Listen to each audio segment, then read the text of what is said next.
ವಿದ್ಯಾರ್ಥಿ ಮಿತ್ರರೇ, ಎಲ್ಲರಿಗೂ ನಮಸ್ಕಾರ. ಈ ದಿನ ದ್ವಿತೀಯ ಪಿಯುಸಿ ಕನ್ನಡ ವಿಷಯದಲ್ಲಿ ಪದ್ಯ ಭಾಗದಲ್ಲಿ ಜಾಲಿಯ ಮರದಂತೆ ಎಂಬ ಪದ್ಯವನ್ನ ಅಭ್ಯಾಸ ಮಾಡೋಣ. ಮುಂಚಿತವಾಗಿ ಕವಿ ಕಾವ್ಯ ಪರಿಚಯವನ್ನ ಮಾಡಿಕೊಂಡು ನಂತರ ಆ ಪದ್ಯದ ಅರ್ಥವನ್ನ ತಿಳಿದುಕೊಳ್ಳೋಣ. ಜಾಲಿಯ ಮರದಂತೆ ಪ್ರಸ್ತುತ ಕಾವ್ಯವನ್ನ ಪುರಂದರದಾಸರು ರಚಿಸಿರುವಂತಹದ್ದು. ಪುರಂದರ ವಿಠಲ ಎಂಬ ಅಂಕಿತದೊಂದಿಗೆ ಪ್ರಸಿದ್ಧರಾದಂತಹ ಪುರಂದರದಾಸರು 1484ರಲ್ಲಿ ತಂದೆ ವರದಪ್ಪ ನಾಯಕ, ತಾಯಿ ಲಕ್ಷ್ಮೀದೇವಿಯವರ ಮಗನಾಗಿ ಜನಿಸಿದರು. ಇವರ ಮೊದಲ ಹೆಸರು ಶ್ರೀನಿವಾಸ ನಾಯಕ ಅಂತೇಳಿ. ಇವರ ತಂದೆ ತಾಯಿಗಳಿಗೆ ಅನೇಕ ವರ್ಷಗಳ ಕಾಲ ಮಕ್ಕಳಾಗಿರೋದಿಲ್ಲ. ಮಕ್ಕಳ ಆಗದ ಕಾರಣದಿಂದಾಗಿ ಆತನಿಗೆ ತಿಮ್ಮಪ್ಪನಿಗೆ ಆರೈಕೆಯನ್ನ ಹೊತ್ಕೊಳ್ಳಲಾಯಿತು. ಅದರಿಂದಾಗಿ ಆ ತಿರುಪತಿ ಶ್ರೀನಿವಾಸನ ಆರೈಕೆಯಿಂದಾಗಿ, ಪ್ರಾರ್ಥನೆಯಿಂದಾಗಿ ಇವರಿಗೆ ಹಲವಾರು ವರ್ಷಗಳ ನಂತರ ಮಕ್ಕಳಾಯಿತು ಅಂತೇಳಿ ತಿಳಿದು ಬರುತ್ತದೆ. ಮೊದಲು ಆ ತಿರುಪತಿ ಶ್ರೀನಿವಾಸನ ಪ್ರಾರ್ಥನೆಯಿಂದ ಕಲ್ಪಿಸಿದಂತ ಮಗುವಾಗಿರೋದ್ರಿಂದ ಆತನಿಗೆ ಶ್ರೀನಿವಾಸ ಅಂತೇಳಿ ಹೆಸರಿಡಲಾಯಿತು. ನಾಯಕ ಜನಾಂಗ ಆಗಿರೋದ್ರಿಂದ ಆತನನ್ನ ಶ್ರೀನಿವಾಸ ನಾಯಕ ಅಂತೇಳಿ. ಈ ಶ್ರೀನಿವಾಸ ನಾಯಕ ಹೇಗೆ ಪುರಂದರದಾಸನಾದನು ಅನ್ನೋದು ಒಂದು ಐತಿಹ್ಯ. ಅದೇನಪ್ಪಾ ಅಂತಂದ್ರೆ, ಪುರಂದರದಾಸರಾದದ್ದು ಹೇಗೆ ಅಂತಂದ್ರೆ, ಈ ಶ್ರೀನಿವಾಸ ನಾಯಕನ ತಂದೆ ವರದಪ್ಪ ನಾಯಕ ಕೂಡ ಲೇವಾದೇವಿ ವ್ಯವಹಾರವನ್ನು ಮಾಡ್ತಿದ್ದ. ಆತ ದೈವಾಧೀನನಾದ ನಂತರ ಈತನ ಆತನ ವ್ಯವಹಾರವನ್ನೇ ಮುಂದುವರಿಸಿಕೊಂಡು ಹೋದ.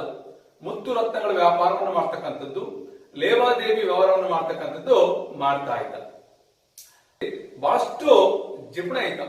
ಎಷ್ಟು ಜಿಪಣ ಅಂತಂದ್ರೆ, ತನ್ನ ತಂದೆ ಅನಾರೋಗ್ಯದಿಂದ ಬಳಲುತ್ತಿದ್ದರೂ ಕೂಡ ಸ್ವಲ್ಪ ಕೂಡ ಹಣ ಖರ್ಚಾಗ್ಬಿಡುತ್ತೆ ಅನ್ನೋ ಒಂದು ಕಾರಣದಿಂದ ತನ್ನ ತಂದೆಗೆ ತೋರಿಸ್ತಾ ಇರಲಿಲ್ಲ ಅಂತೇಳಿ. ಅಷ್ಟು ಜಿಪಣ. ಅದಕ್ಕೊಂದು ಗಾದೆ ಮಾತೆ ಅಂತಂದ್ರೆ, ಕಿತ್ತು ಬೆರಳಿಗೆ ಉಚ್ಚೋರಿ ಅಂದ್ರೆ ಮಲ ಮೂತ್ರ ಕಟ್ಟಿ 3 ದಿನ ಆಯ್ತು ಅಂದ್ರಂತೆ. ಅಷ್ಟರ ಮಟ್ಟಿಗೆ ಜಿಪಣ ಇದ್ದ. ಏನಾಯ್ತು ಒಮ್ಮೆ ಅಂತಂದ್ರೆ, ಈ ಶ್ರೀನಿವಾಸ ನಾಯಕನ ಹೆಂಡತಿ ಬಹಳ ದಾನವಂತೆ, ಬಹಳ ದಾನ ಧರ್ಮ ಮಾಡೋದ್ರಲ್ಲಿ ಎತ್ತಿದ ಕೈ ಅವಳು. ಹೆಂಡತಿ ಈ ರೀತಿ ಆದ್ರೆ ಈತ ತುಂಬಾ ಜಿಪಣ. ಅದಕ್ಕೆ ಆ ವಿಷ್ಣು ಒಮ್ಮೆ ಇವರನ್ನ ಪರೀಕ್ಷೆ ಮಾಡ್ತಾನೆ. ಪರೀಕ್ಷೆದಿಂದಾಗಿ ತದನಂತರ ವೈರಾಗ್ಯ ಹೊಂದಿದ ಅನ್ನೋದನ್ನ ಒಂದು ಸಣ್ಣ ಚಿಕ್ಕ ಕಥೆಯನ್ನ ನಾನು ನಿಮಗೆ ಹೇಳ್ತೀನಿ. ಏನಂದ್ರೆ, ವಿಠಲ ವಿಠಲ ಅಂದ್ರೆ ವಿಷ್ಣು ಅಂತ ಅರ್ಥ. ಒಮ್ಮೆ ಆ ವಿಷ್ಣು ಬಡ ಬ್ರಾಹ್ಮಣ ವೇಷವನ್ನ ಧರಿಸಿಬಿಟ್ಟು ಆ ವೇಷದಲ್ಲಿ ಹೋಗಿ ತನ್ನ ಮಗನ ಉಪನಯನಕ್ಕಾಗಿ ಹಣವನ್ನ ಬೇಡಿದನಂತೆ ಶ್ರೀನಿವಾಸ ನಾಯಕನನ್ನ.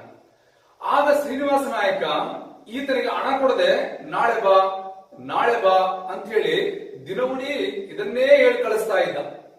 ಎಷ್ಟು ದಿನಗಳ ಕಾಲ ಇದೇ ರೀತಿಯಾಗಿ ನಡೀತು ಅಂತಂದ್ರೆ, ಸುಮಾರು 6 ತಿಂಗಳ ಕಾಲ ಇದೇ ಆಯ್ತು. ಆದ್ರೆ ಹಣ ಬೇಡಿ 6 ತಿಂಗಳಾದ ನಂತರ, ಓಡಾಡಿಸಿದ ನಂತರ ಸವೆದ ನಾಣ್ಯವನ್ನ ನೀಡಿದನು. ಅವನು ಏನ್ ಮಾಡ್ದ ಅಂತಂದ್ರೆ, ಆ ಸೌಲ ನಾಣ್ಯವನ್ನೇ ತೆಗೆದುಕೊಂಡು ಮನೆಗೆ ಹೋದ. ಮಾರನೇ ದಿನ ಮತ್ತೆ ಆತನ ಹೆಂಡತಿಯ ಅಂದ್ರೆ ಈತನ ಶ್ರೀನಿವಾಸ ನಾಯಕನ ಮನೆಗೆ ಹೋಗ್ಬಿಟ್ಟು ಸರಸ್ವತಿಯನ್ನ ಬೇಡ್ದ. ಏನಂತ ಹೇಳೋದು ಹೋಗಿ ಅಂದ್ರೆ, ಒಬ್ಬ ವ್ಯಾಪಾರಿಯಲ್ಲಿ ಸುಮಾರು ನನ್ನ ಮಗನ ಉಪನಯನಕ್ಕಾಗಿ 6 ತಿಂಗಳ ಕಾಲ ಓಡಾಡಿಸಿ ನನಗೆ ಕೊನೆಯದಾಗಿ ಒಂದು ಸವೆದ ನಾಣ್ಯವನ್ನು ಕೊಟ್ಟ. ಹಾಗಾಗಿ ಏನಾದ್ರೂ ಇದ್ರೆ ನನ್ನ ಮಗನ ಉಪನಯನಕ್ಕೆ ನೀವೇನಾದ್ರೂ ಕೊಡ್ಬೇಕು ಅಂತ ಹೇಳಿ ತನ್ನ ಹೆಂಡತಿಯನ್ನ ಕೇಳ್ದ. ಅಂದ್ರೆ ಇಲ್ಲಿ ಪುರಂದರದಾಸರ ಹೆಂಡತಿಯನ್ನ ಕೇಳ್ದ, ಅಂದ್ರೆ ಶ್ರೀನಿವಾಸ ನಾಯಕನ ಹೆಂಡತಿಯನ್ನ ಕೇಳ್ದ. ಅದಕ್ಕೆ ಹೆಂಡತಿ ಹೇಳ್ದ, ಆಕೆ ಲಕ್ಷ್ಮೀಬಾಯಿ ಆಗಿರ್ಲಿಲ್ಲ, ಸರಸ್ವತಿ ಬಾಯಿ ಅವಳು. ಯಾಕಂದ್ರೆ ಅವಳ ಹೆಸರೇ ಸರಸ್ವತಿ. ಲಕ್ಷ್ಮೀಬಾಯಿ ಆಗಿರ್ಲಿಲ್ಲ ಅಂತಂದ್ರೆ ಅರ್ಥ ಏನಂದ್ರೆ, ಅವಳ ಹತ್ರ ಹಣ ಇರ್ಲಿಲ್ಲ. ದಾನ ಧರ್ಮ ಮಾಡುವಂತಹ ಗುಣ ಇದೆ ಅವಳಲ್ಲಿ, ಆದ್ರೆ ಹಣ ಇಲ್ಲ. ಯಾವುದೇ ಹಣವನ್ನ ಖರ್ಚು ಮಾಡಬೇಕು ಅಂದ್ರೆ ತನ್ನ ಗಂಡನ ಅಪ್ಪಣೆಯನ್ನು ಪಡ್ಕೊಳ್ಳೇಬೇಕಾಗಿತ್ತು. ಹಾಗಾಗಿ ಅದು ಅವಳಲ್ಲಿರ್ತಕ್ಕಂಥ ಯಾವುದೇ ಆಭರಣಗಳಾಗ್ಲಿ ಹಣ ಆಗ್ಲಿ ಅವಳ ಹತ್ರ ಇರ್ಲಿಲ್ಲ. ಹೇಳಿದ್ರು, ನನ್ನ ಹತ್ರ ನೋಡಪ್ಪ ಏನೂ ಇಲ್ಲ, ನಿನಗೆ ಸಹಾಯ ಮಾಡ್ಬೇಕು ಅನ್ನುವಂತ ಮನಸ್ಥಿತಿ ನನಗಿದೆ, ಮಾಡ್ಬೇಕು ಅಂತ ಅನ್ಸುತ್ತೆ, ಆದ್ರೆ ನನ್ನಲ್ಲಿ ಯಾವುದೇ ತರದ ಹಣ ಇಲ್ಲ ಅಂತ ಹೇಳಿದ್ರು.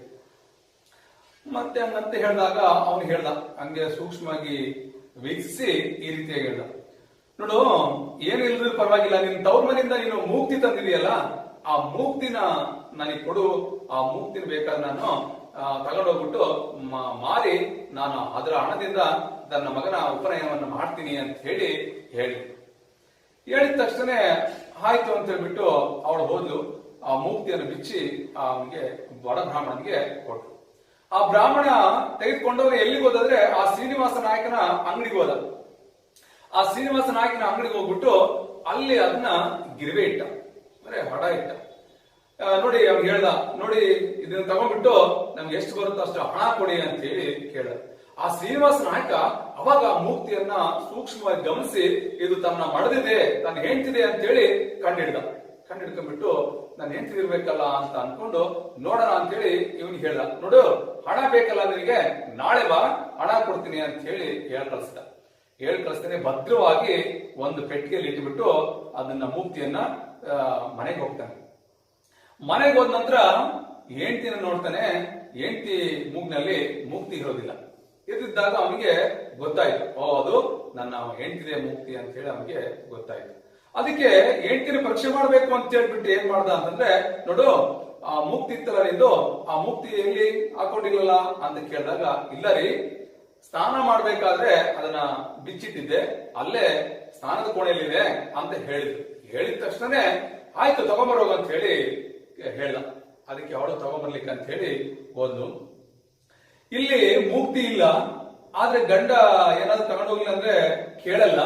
ಏನ್ ಮಾಡೋದು ಅಂತ ಹೇಳ್ಬಿಟ್ಟು ಯೋಚನೆ ಮಾಡ್ಬಿಟ್ಟು ಆ ಸ್ನಾನದ ಕೋಣೆಗೆ ಹೋದವಳೆ ಅಲ್ಲಿ ವಿಷಪ್ರಹಸನ ಮಾಡ್ಲಿಕ್ಕೆ ಮುಂದಾಗ್ತಾರೆ.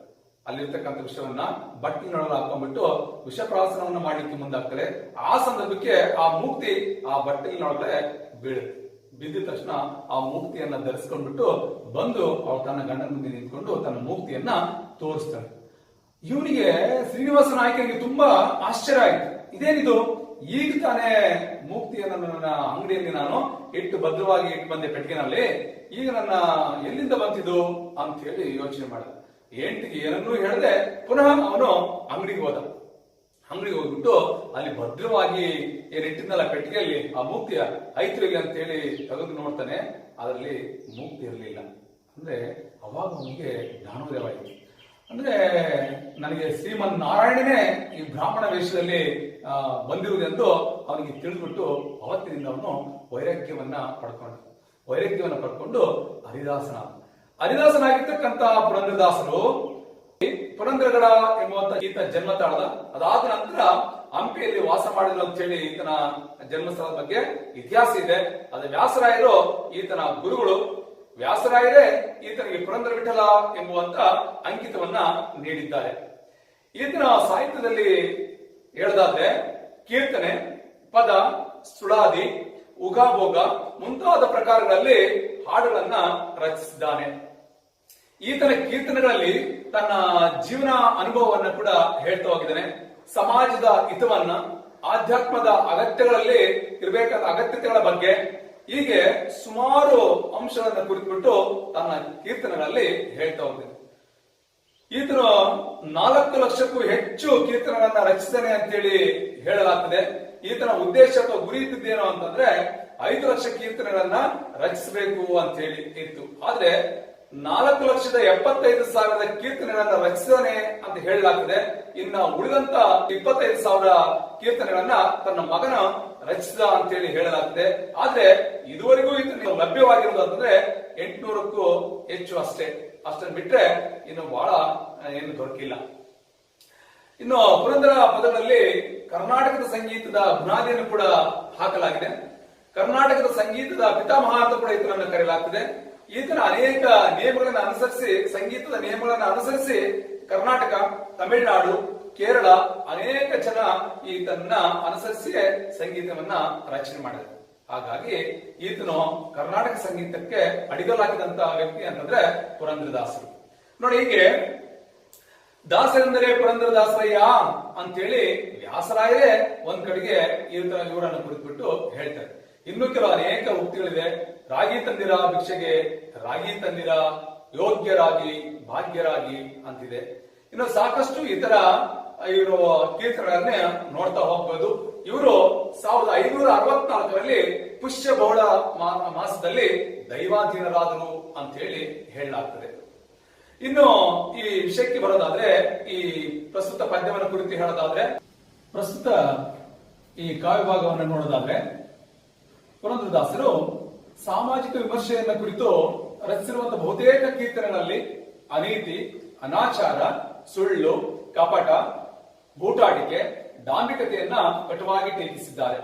ಸತ್ಯ, ಧರ್ಮ, ನೈಜ ನೀತಿ, ಜೀವನ ನಿಷ್ಠೆ, ಪ್ರಾಮಾಣಿಕತೆ, ಮೌಲ್ಯಗಳನ್ನ ಅವೆಲ್ಲವೂ ಕೂಡ ಅನುಸರಿಸಿಕೊಂಡು ಬದುಕುತ್ತಿರುವವರಿಗಿಂತಲೂ ಕೂಡ ದುರ್ಜನಿಗೆ ಸಿಗುವಂತಹ ಪ್ರಾಮುಖ್ಯತೆಯನ್ನ ಪ್ರಸ್ತುತ ಕೀರ್ತನೆಗಳಲ್ಲಿ ಲೇವಡಿ ಮಾಡಿದ್ದಾರೆ.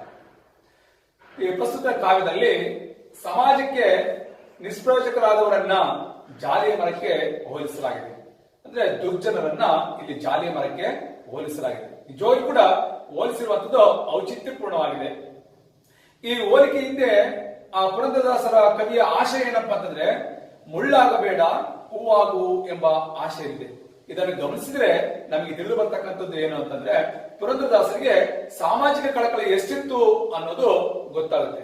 ಅದಕ್ಕೆ ಪುರಂದರದಾಸರು ಅಂತ ಹೇಳ್ತಾರೆ, ಮಾನವ ಜನ್ಮ ದೊಡ್ಡದು, ಹಾಳು ಮಾಡಬೇಡಿರೋ ಹುಚ್ಚಪ್ಪಗಳಿರ ಅಂತೇಳಿ. ಅದಕ್ಕೆ ಮನುಷ್ಯನ ಜನ್ಮ ಬಹಳ ಪವಿತ್ರವಾದದ್ದು. ಏನಾದ್ರೂ ಈ ಭೂಮಿ ಮೇಲೆ ಹುಟ್ಟಿದ ಮೇಲೆ ಒಂದು ಉತ್ತಮವಾದಂತಹ ಕಾರ್ಯವನ್ನ ಮಾಡಬೇಕು. ಕೆಟ್ಟದ್ದಂತೂ ಈ ಭೂಮಿ ಮೇಲೆ ಮಾಡಬಾರದು. ಮಾಡಿದ್ದೆ ಆದ್ರೆ ಈ ಮಾನವ ಜನ್ಮಕ್ಕೆ ಅದು ಸಾರ್ಥಕವಾಗಲಾರದು, ಅದರ ಅರ್ಥ ಕೂಡ ಇರಲಾರದು. ನೋಡೋಣ ಪದ್ಯ ಭಾಗವನ್ನ ಅಭ್ಯಾಸ ಮಾಡ್ತಾ ಏನೇನಿದೆ ಪದ್ಯದಲ್ಲಿ ಅಂತೇಳಿ. ಅಂದ್ರೆ ಜಾಲಿಯ ಮರದಂತೆ. ಯಾರು ಜಾಲಿಯ ಮರದಂತೆ ಅಂದ್ರೆ ದುರ್ಜನರು ಈ ಭೂಮಿ ಮೇಲೆ ಜಾಲಿಯ ಮರದಂತೆ ಅಂತೇಳಿ ಕವಿ ಪುರಂದರದಾಸರು ಹೇಳ್ತಾ ಹೋಗಿದ್ದಾರೆ.